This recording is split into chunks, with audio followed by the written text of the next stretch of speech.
আমাদের সামনে যখন তেঁতুল ধরা হয়, তেঁতুল কি ধরা হয়, তেঁতুল কিংবা কোনো লেবু, ছেলে কিংবা মেয়ে উভয়ের সামনে যদি তেঁতুল ধরা হয়, মুখে একটু পানি এসে এসে যায় ভাব। আমি বলেছি কতজনের মুখে একটু পানি পানি ভাব, ঠিক কি না? তা আমাদের অকপ সম্পত্তি এত রয়েছে, লক্ষ লক্ষ বিঘা জমি, যাতে অপরের মুখে পানি না আসে, অপরের লোভ না লাগে, তার জন্য তো আমাদের পূর্বপুরুষরা ব্যবস্থা করে রেখে দিয়েছেন ভাই। আমাদের ওয়াকফ সম্পত্তি এত লক্ষ লক্ষ বিঘা জমি রয়েছে, হাজী মহসিনের টাকা এত রয়েছে, ভারতবর্ষের অর্ধেক সম্পদ যত মূল্য হবে, হাজী মহসিন যে টাকা জমিয়ে রেখেছিলেন তার বর্তমান সেই পরিমাণ হয়ে গেছে। জোরে বলুন সুবহানাল্লাহ। এজন্য আমি হিসাবটা দিতে গেলে সময় চলে যাবে। তিনি এত টাকা রেখে গিয়েছিলেন, আজ 5 বছর পর পর ডবল হয়, হিসাবটা দিতে গেলে সময় চলে যাবে। তো ভারতবর্ষের ওয়াকফ সম্পত্তি দেখে যাতে মানুষের মুখে পানি না চলে আসে, অপরের জিভে জল না চলে আসে, লোভ না লাগে, তার ব্যবস্থা আমাদের পূর্বপুরুষরা করে রেখে গিয়েছেন।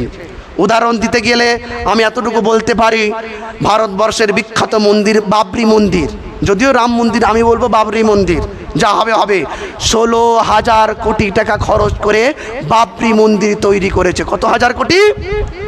1 টাকা টিকিট দিয়ে কিন্তু সেটা কেউ দেখতে যায় না, যায়? আমাদের বাচ্চারা মরে গেছে কিন্তু দোকানদারি রেখে গেছে, দোকানদারি। ভারতবর্ষের মাটিতে একটা কবর আছে, কবর, যেটা দেখতে গেলে বিদেশ থেকে যারা আসেন 1100 টাকা টিকিট নেন ভারত সরকার। কত টাকা টিকিট বললাম? কত টাকা টিকিট বললাম? 1100 টাকা। তবে ইন্ডিয়ানদের জন্য অল্প টাকা, বিদেশিদের জন্য 1100 টাকা। একটা কবর দেখতে গেলে 1100 টাকা লাগে, 1100 টাকা লাগে 1100 টাকা। সেই কবরস্থানের নাম হলো তাজমহল। তাজমহল থেকে প্রতি মাসে কত ইনকাম হয় জানেন? প্রতি মাসে 10 কোটি টাকা ইনকাম হয়। তাহলে বছরে কত হলো?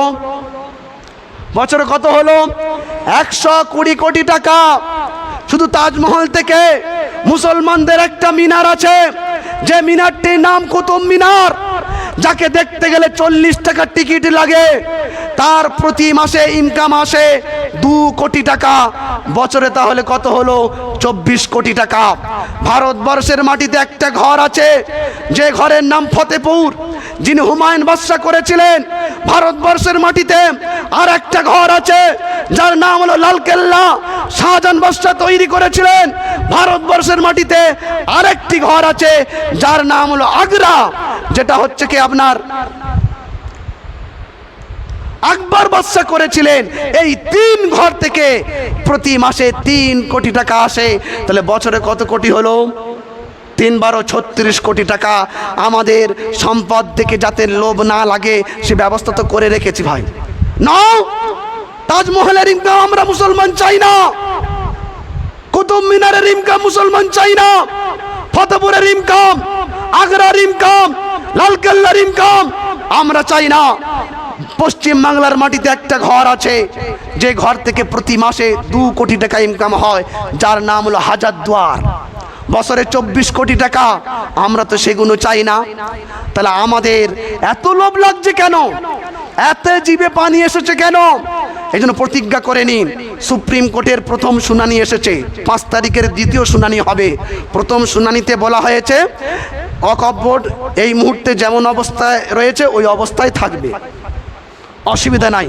কিন্তু এটা একটা সান্ত্বনা দেওয়ার কথা। বাবরি মসজিদের বেলায় এমনটি বলা হয়েছিল যাতে মুসলমানরা আন্দোলন তুলে নেয়।